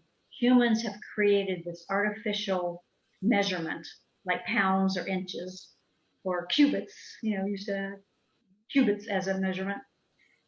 And they measure linear events using this time measurement that doesn't actually exist outside of human life. So there's no time travel, or there's no, with all due respect to some scientists, there's no time-space continuum. Everything exists all at once within source. So when you're in the afterlife, and it's all at one time. So you're right. There's no reincarnation in a linear sequence. It's all at one time. Okay. So when we're in a human body, what we experience is linear time. Right. So you also said during your presentation that part of us, and I'm paraphrasing now, remains on the other side, even though we are incarnating. Yes. So if we believe in reincarnation, and there are several reincarnations taking place simultaneously because there is no time and space on the other side, but there is no time and space other than when we're in this particular incarnation, does that mean that part of us that is outside the incarnation just sort of continues to be there throughout all the different incarnations? In other words, I use myself as an example. I've got, there's the big Angie, if you will, the sort of higher self Angie, okay? And then there's the little Angie. In all these different incarnations, there's different versions of Angie, whatever Angie has chosen, all happening at the same time.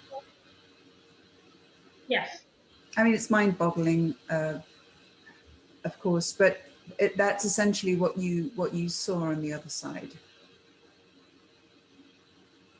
And so we're choosing all of this because you also said, and I'm not being devil's advocate here or anything like that. I'm really just trying to understand because it's fascinating.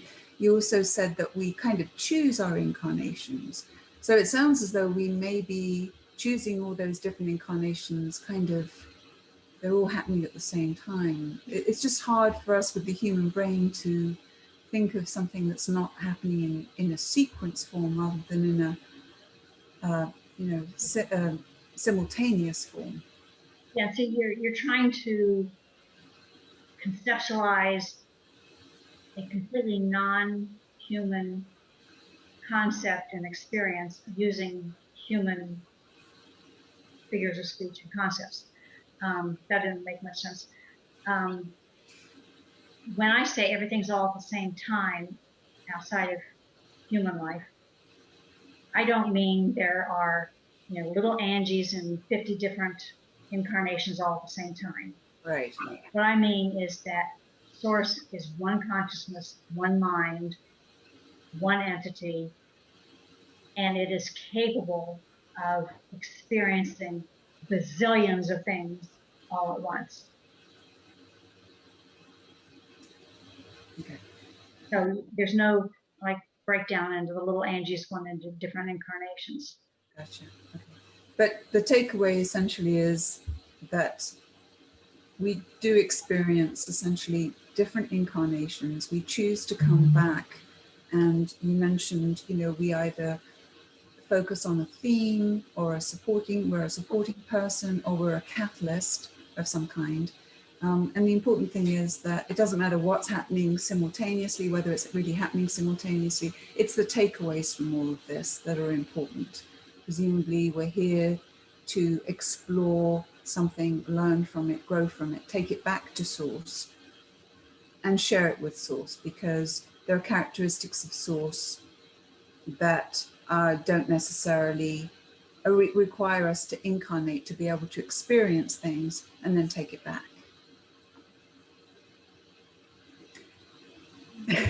No, I agree with that. And I need for you to keep in mind that, all this information that I got in the afterlife was telepathic. There were no words. I'm using my limited vocabulary, my limited, human experience to try to put what I learned into words that humans can understand.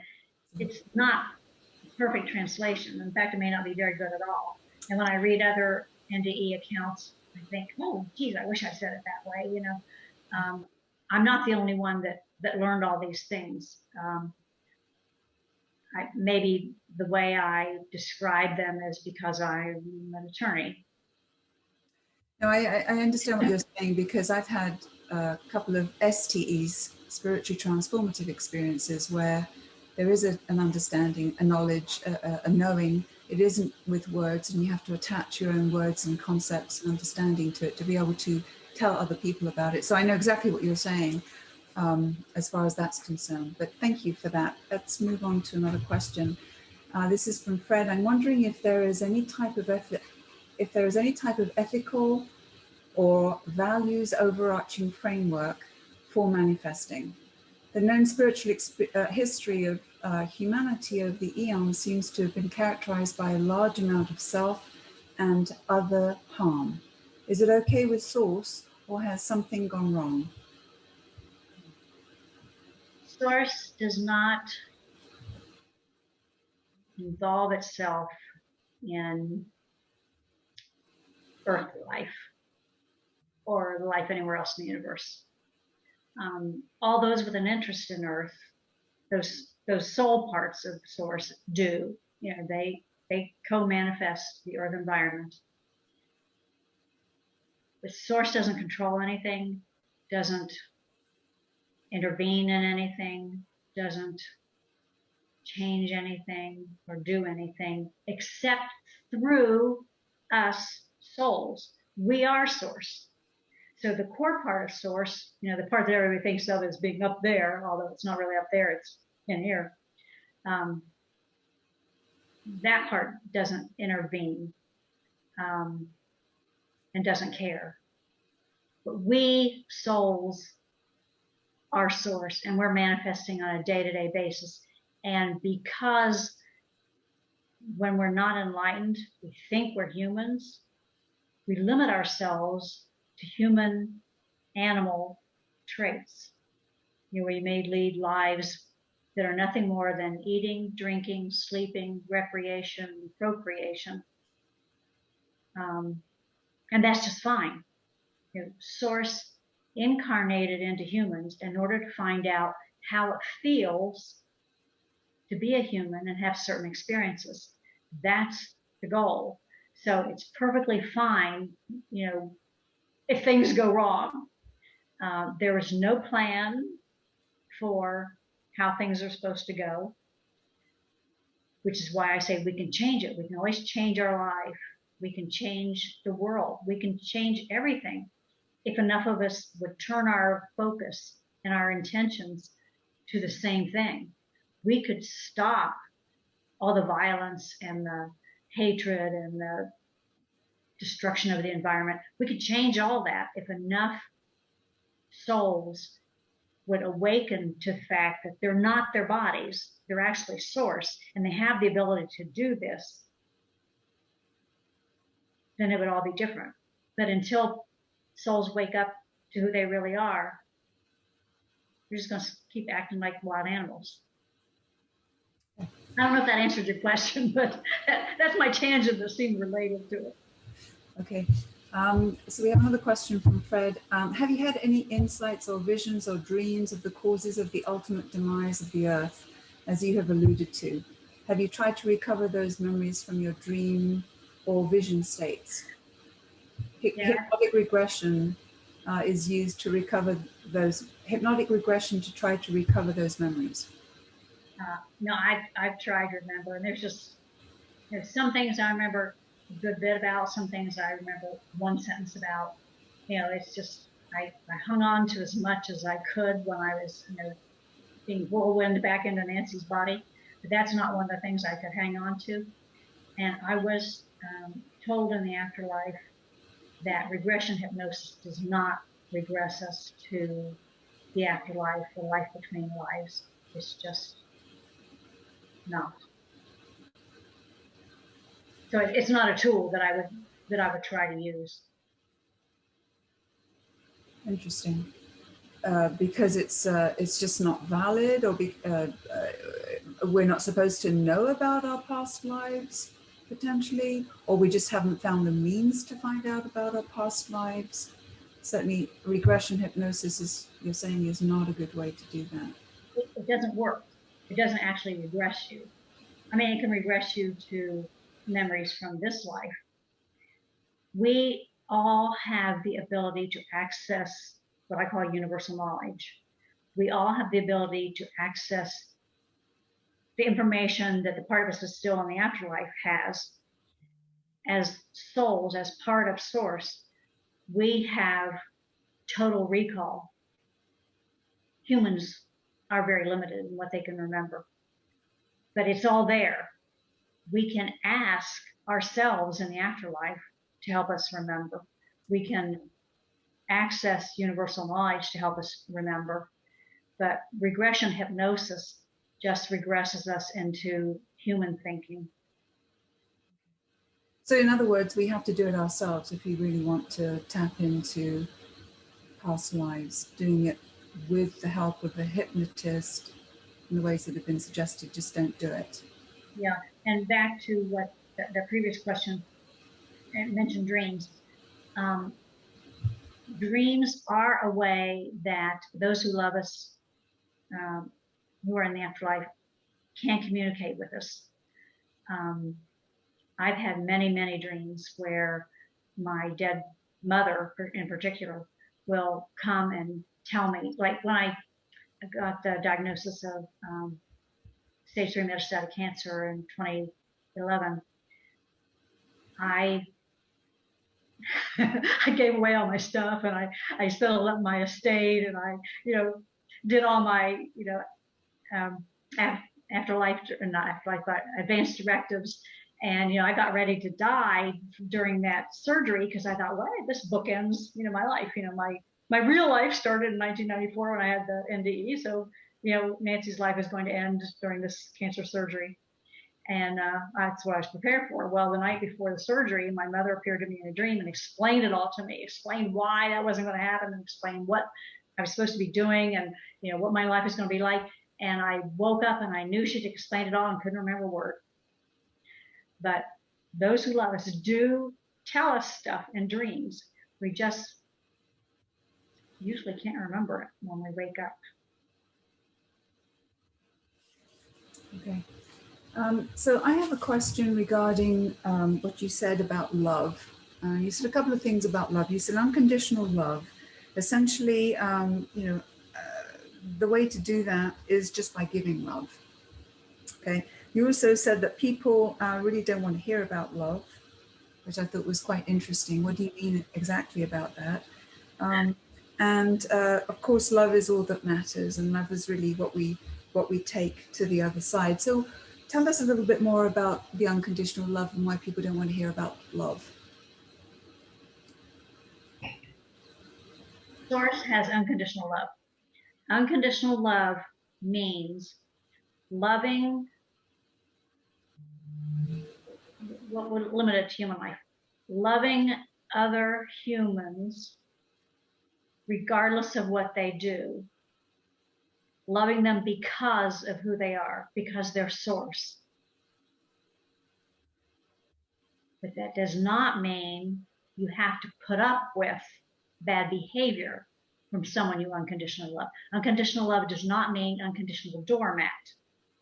And that's, people, I have found in my, how many years of, speaking to groups, that people have very strong, deeply held beliefs about what love means, what unconditional love means, and humans all think they experience and give unconditional love.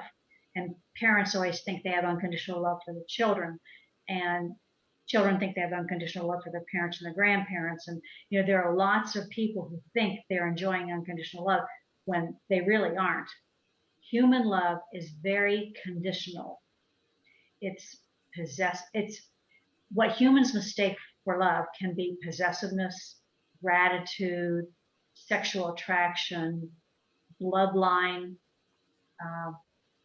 connections, an abusive relationship. It can be all kinds of things. But people don't want to hear that. That's just been my experience, that they don't want to hear that. Okay.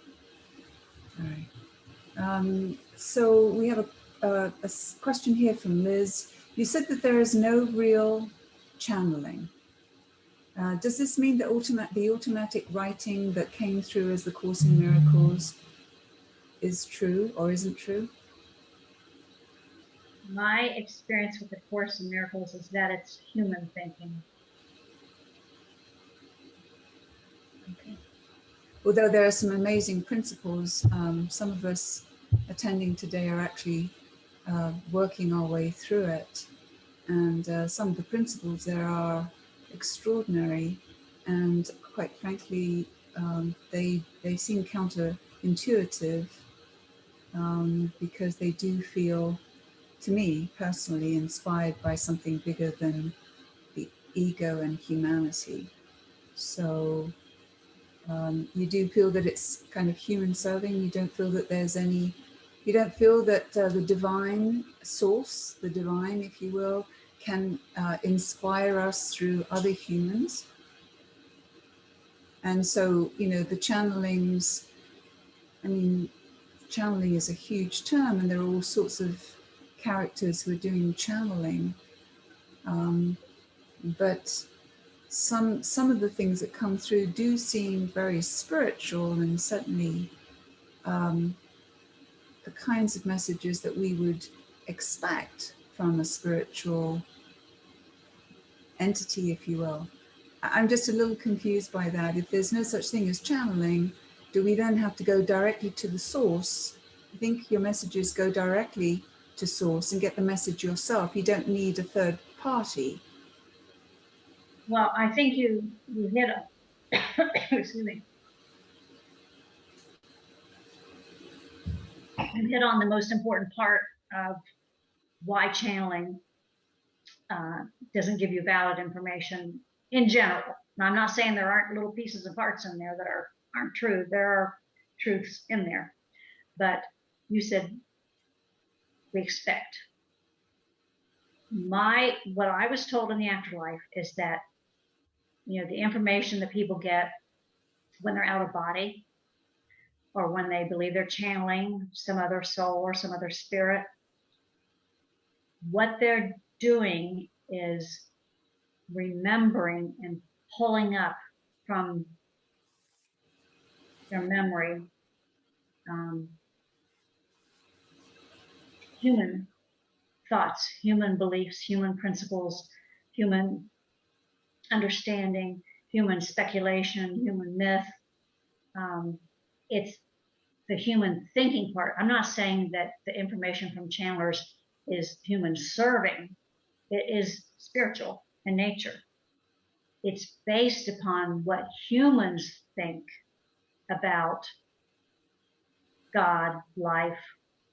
For example, all religions are based upon the concept of God's up here, I'm down here.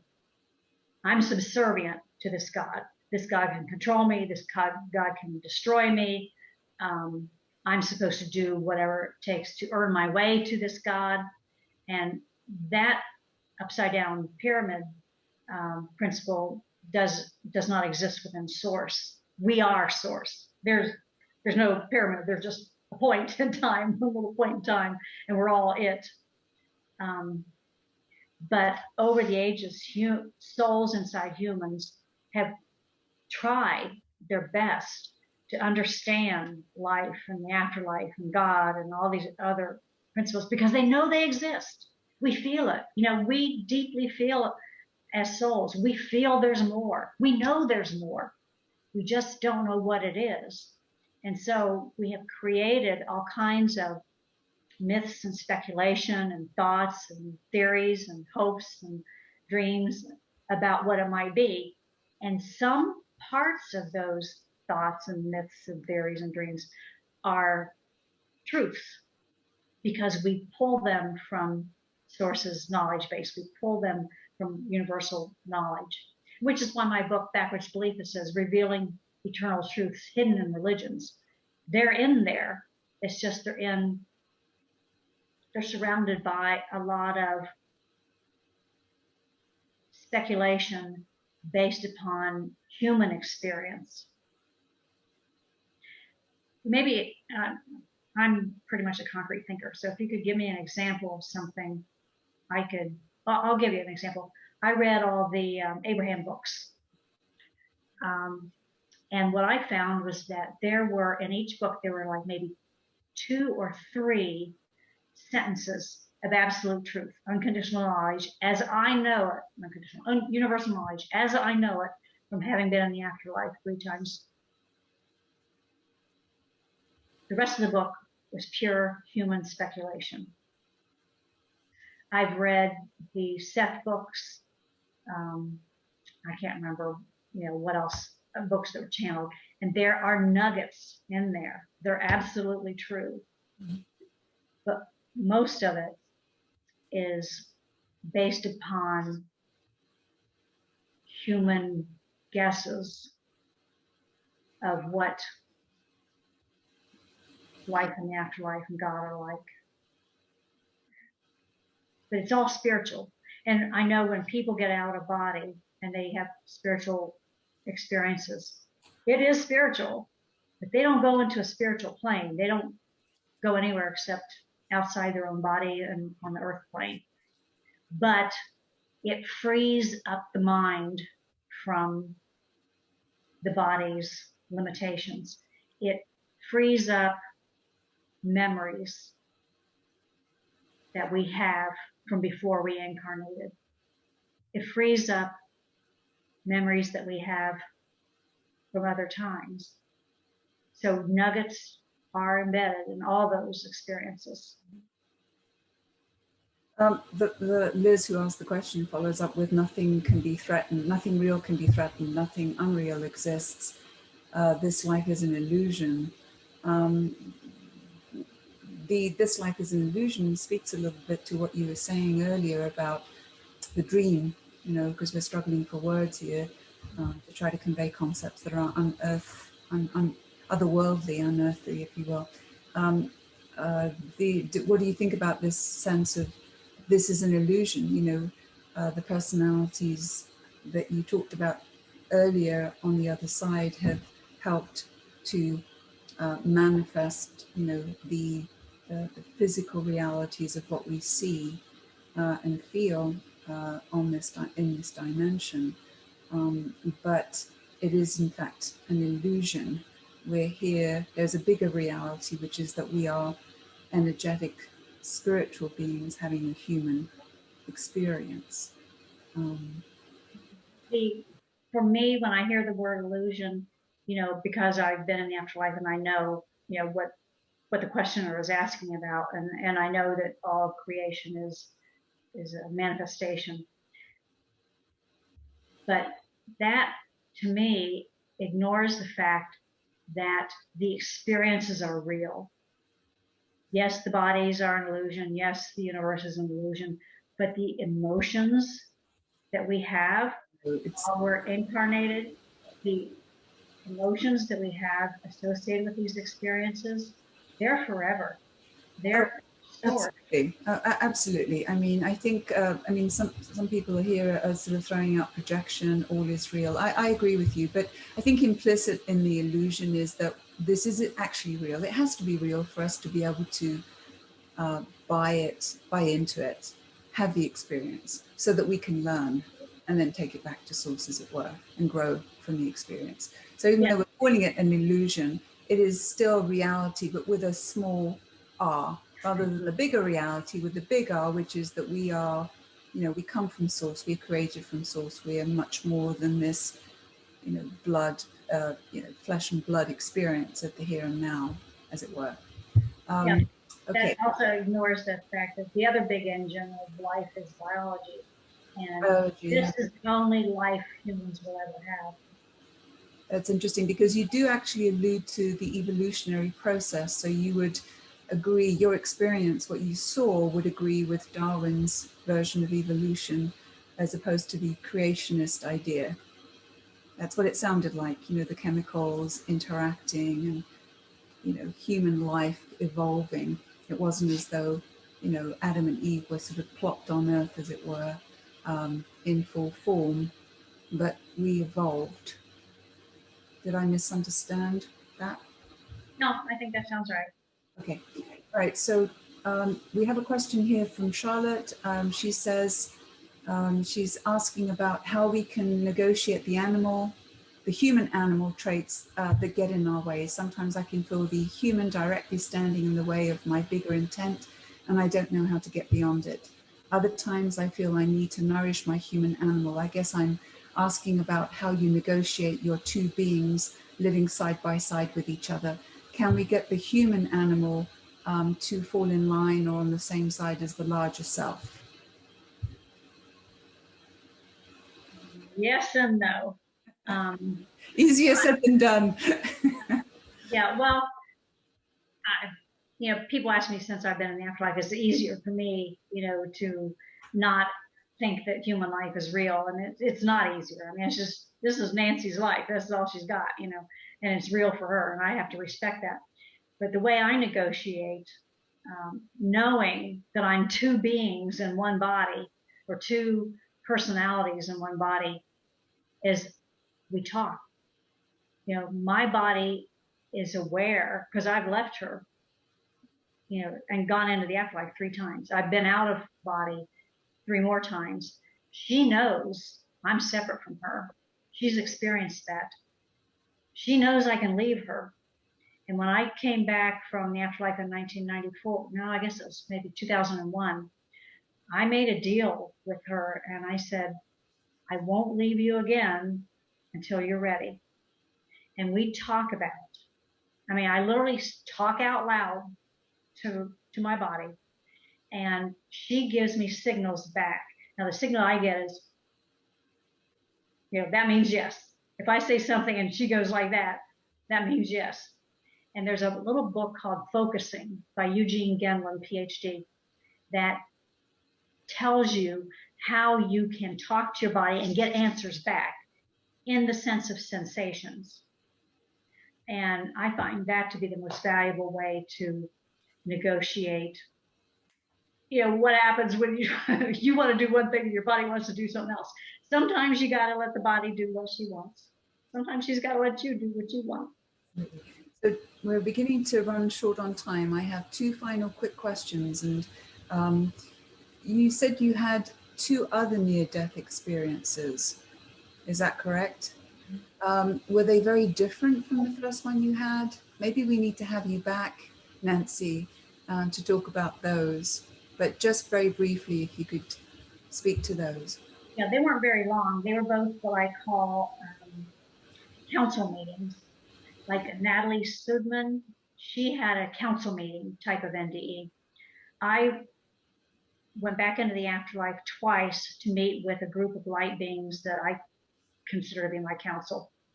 And the first time they told me I wasn't doing my mission. I wasn't, it was a smack up the side of the head that get with the program, start working your mission. So I did. The second time they told me that Nanci was dying and I could come home if I wanted to, even though I hadn't completed my mission. But that if I stayed in her, we would suffer the rest of her life. And like the same fool that volunteered to come into human life at this point in time, I said, "Oh, pick me for the suffering," No, actually, I felt an obligation to work my mission. I felt that it was important enough that I would suffer whatever came. Okay. So to wrap up then, you did say, I think more than once through your presentation, that someone needs to tell the people down there about the truth. So how would you sum up then what you believe to be the truth based on your experiences? What I learned in the afterlife directly from Source is that there's one consciousness composed of intelligence, creativity, sense of humor, all kinds of personality traits and character traits, but it's energy. It's not any kind of a being. It's an energy field, and that what we consider to be ourselves is a combination of a manifested human animal and Source inside the animal experiencing the universe through that animal's perceptions and senses. So we're all one, and the purpose of life is for Source to feel what physical life is like, to feel jealousy and rage and greed and violence and all kinds of other things that it can imagine but can't actually feel directly because it goes against its innate nature. That's the truth of life as I know it. Okay. Well, on that note, I would like to say a resounding thank you. It's been fascinating. You were wonderful, and I hope you'll come back again sometime and tell us more. And enjoy the rest of your day. And thank you, everybody who joined us today. Yes, thank you so much for listening, and thank you for inviting me in. And I do want to say that I'm not here to proselytize. I'm not trying to convince you of anything. My job is to just tell you what I learned. Take it or leave it. Absolutely, absolutely. Well, happy Thanksgiving to everyone. You too. Bye. Thank you, Nanci. Thank you, Angie. Bye-bye. Take care. Bye.